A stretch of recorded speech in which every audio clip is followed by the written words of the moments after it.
Bharatiya Janata party इस video को viral कर रही है। हाल ही में राहुल गांधी हरियाणा से होकर गुजरे थे और वहां पर खेतों में जाकर उन्होंने किसानों से मुलाकात की। बीजेपी कह रही है कि राहुल गांधी कैमरा जीवी हैं, किसानों से मिलने जाते हैं तो साथ में कैमरा लेकर जाते हैं। दोस्तों, आप भी ये बखूबी जानते हैं कि इस देश में अगर किसी को कैमरा जीवी कहा जा सकता है तो सिर्फ एक शख्स को। मगर जाहिर सी बात है कि जैसे ही भारतीय जनता पार्टी ने राहुल गांधी को कैमरा जीवी कहा, कांग्रेस के नेता उन पर चढ़ गए। मसलन कांग्रेस के नेता श्रीनिवास ने एक वीडियो वायरल किया है जिसमें वो बतला रहे हैं कि दरअसल कैमरा जीवी कौन है। इस वीडियो में बता रहे हैं कि किस तरह से प्रधानमंत्री नरेंद्र मोदी एक जगह पर आते हैं, मगर फिर वो एक व्यक्ति को रोकते हैं और कहते हैं कि भाई मेरे और कैमरे के बीच में ना आए। पूरा वीडियो देखिए जो श्रीनिवास ने वायरल किया है और फिर मैं उसकी चर्चा करता हूं।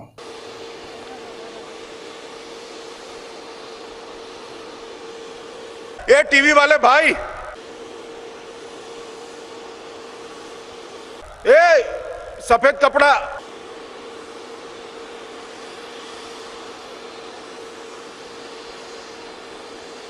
ओ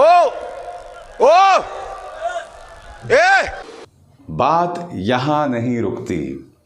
प्रधानमंत्री नरेंद्र मोदी जब अपनी स्वर्गीय माताजी से मिलने जाते थे, उसका जिक्र भी कांग्रेस के समर्थक कर रहे हैं। कह रहे हैं कि किस तरह से प्रधानमंत्री जब अपनी मां से मिलते थे तो बगैर कैमरा के मौजूदगी के वो उनसे मुलाकात नहीं करते थे। यहां तक कि एक घटना का जिक्र किया जा रहा है कि प्रधानमंत्री नरेंद्र मोदी अपनी मां से मिलने गए थे, कैमरामैन नहीं पहुंचा था, मगर जब कैमरामैन घुसा उसी के बाद प्रधानमंत्री जो है वो अपनी मां से मिलने गए।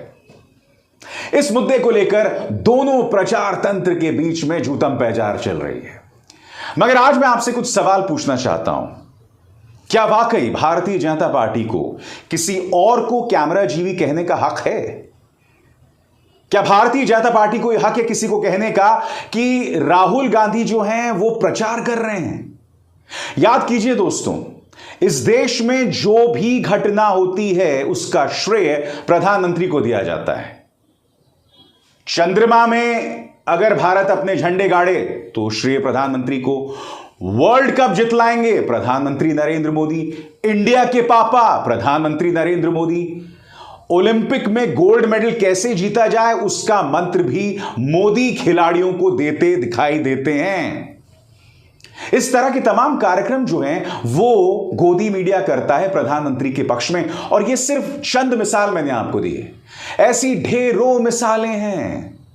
और हम ये ना भूलें, राहुल गांधी को यही गोदी मीडिया लगातार झूठ के आधार पर बदनाम करता है, बार बार बदनाम करता है।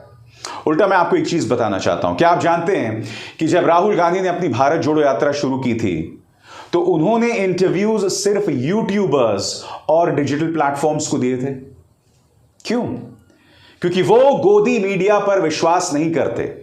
ऐसे में अगर उनके साथ कैमरामैन हैं भी तो वो तो साफ तौर पर यह भी कह रहे हैं ना कि मैं कंटेंट भी बना रहा हूं, क्योंकि राहुल गांधी ने जो किसानों से मुलाकात की, बाद में उस पर बाकायदा एक कार्यक्रम बना उनके यूट्यूब चैनल पर। लिहाजा राहुल गांधी अगर अपने साथ कैमरामैन रख रहे हैं तो इसका एक मकसद है, क्योंकि हर राजनेता प्रचार करता है और प्रचार के लिए राहुल गांधी गोदी मीडिया पे विश्वास नहीं करते हैं। अपनी भारत जोड़ो यात्रा के लिए भी उन्होंने सिर्फ यूट्यूबर्स और डिजिटल प्लेटफॉर्म पर विश्वास किया। आज मैं आपको एक और चीज बताता हूं। राहुल गांधी की टीम ने मुझसे भी संपर्क किया था इंटरव्यू के लिए, मगर फिर उन्होंने एक शर्त रखी जिसके चलते मैंने इंटरव्यू के लिए मना कर दिया। और वो शर्त क्या थी?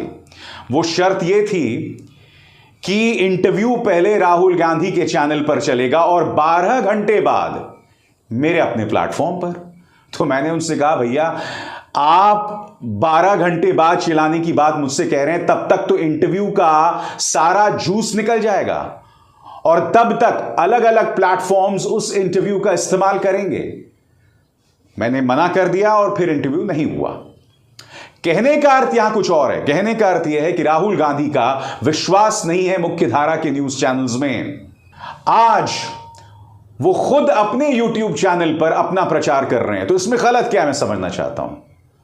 यानी कि अजीबो गरीब आरोप पर अदालत उन्हें 2 साल की सजा सुना दे। उसी संसद के अंदर राहुल गांधी के बैठने की जगह नहीं है, बृजभूषण शरण सिंह बैठ सकते हैं। वो तमाम सांसद बैठ सकते हैं जो महिलाओं का अपमान करते हैं, जिनकी आपराधिक पृष्ठभूमि है, जो दंगाई रहे हैं, मगर राहुल गांधी को बैठने की जगह नहीं है। यानी कि आप संसद से भी उसे हटा दें, आप न्यूज चैनल्स में भी उसका मजाक उड़ाएं, उसे वहां से भी हटा दें, मगर प्रधानमंत्री नरेंद्र मोदी पर कैमरा लगातार लगा रहता है। मजाल है उनके और कैमरे के बीच में कोई भी आ जाए।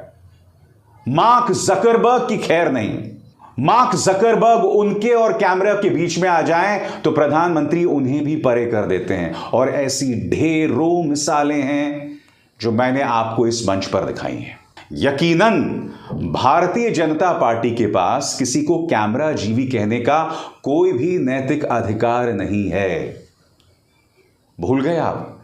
नई संसद का उद्घाटन, सारे कैमरे प्रधानमंत्री पर बने रहें, इसके लिए राष्ट्रपति द्रौपदी मुर्मू को भी निमंत्रण नहीं दिया गया, क्योंकि अगर द्रौपदी मुर्मू वहां होती तो उद्घाटन वही करती। संगोल के सामने प्रधानमंत्री साष्टांग हो रहे थे, तब उन्हीं के एक मंत्री ने कहा था कि देखो महाराजा किस तरह से संगोल के सामने साष्टांग हो रहे हैं। मोदी संसद के अंदर घुसते हैं और मोदी मोदी के नारे लगाए जाते हैं, वो भी एक लोकतांत्रिक देश में, वो भी संसद के अंदर। जिसका अर्थ क्या हुआ? जिसका अर्थ यह हुआ कि संसद का भी उद्घाटन होता है तो सारा फोकस प्रधानमंत्री पर होता है। ऐसे में क्या बीजेपी के पास यह अधिकार है कि वो किसी और को कैमरा जीवी कहे? बिल्कुल भी अधिकार नहीं है, क्योंकि आजाद भारत के इतिहास में आज तक ऐसा कोई प्रधानमंत्री नहीं हुआ जिसने प्रचार पर इतना जोर दिया हो, जिसका सारा फोकस खुद के प्रचार पर रहता हो, जिसे कैमरा से इतनी ज्यादा मोहब्बत हो। यानी कि अगर वो अपनी मां से भी मिलने जाएं तब भी वहां कैमरा होता है। लिहाजा भारतीय जनता पार्टी के पास तो बिल्कुल भी अधिकार नहीं है। इसीलिए उनका ये ट्वीट जो है वो बैकफायर कर गया है। लोग उनका मजाक उड़ा रहे हैं कि कम से कम आपको तो ये कहने का अधिकार कतई नहीं है। अब मैं आपको एक और चीज दिखाता हूं दोस्तों। ये वीडियो देख रहे हैं आप, यहां पर केंद्रीय मंत्री स्मृति ईरानी से एक यूट्यूबर जो है वो इंटरव्यू कर रहा है। आप जानते हैं इस इंटरव्यू में क्या सवाल किया जा रहा है कि आपको देख के मुझे दुर्गा मां की याद आ रही है। I get a lot of Durga Mata energy. It's the painting, it's not me. Like there's like a Mata or something. प्रधानमंत्री छोड़िए, इनके जो मंत्री हैं उनकी भी इस कदर चाटुकारिता होती है। याद कीजिए दोस्तों, अब से कुछ ही दिनों पहले मैंने आपको एक खबर दिखाई थी और उस खबर में मैंने आपको कहा था कि किस तरह से मंत्री पीयूष गोयल ने करीब 50 यूट्यूबर्स और डिजिटल प्लेटफॉर्म से मुलाकात की थी। इस वक्त मोदी सरकार के अलग अलग मंत्रियों से ये चाटुकार यूट्यूबर्स जो हैं वो इंटरव्यू कर रहे हैं। उनके आने जाने रहने का खर्चा मोदी सरकार उठा रही है। क्यों? ये यूट्यूबर्स इस बात से इनकार कर रहे हैं कि इन इंटरव्यूज का उन्हें पैसा मिला है, मगर मैं सीधे सवाल पूछना चाहता हूं कि आखिर क्यों आपके आने जाने और रहने का खर्चा सरकार उठा रही है? टैक्स पेयर्स का पैसा यहां पर क्यों इस्तेमाल किया जा रहा है?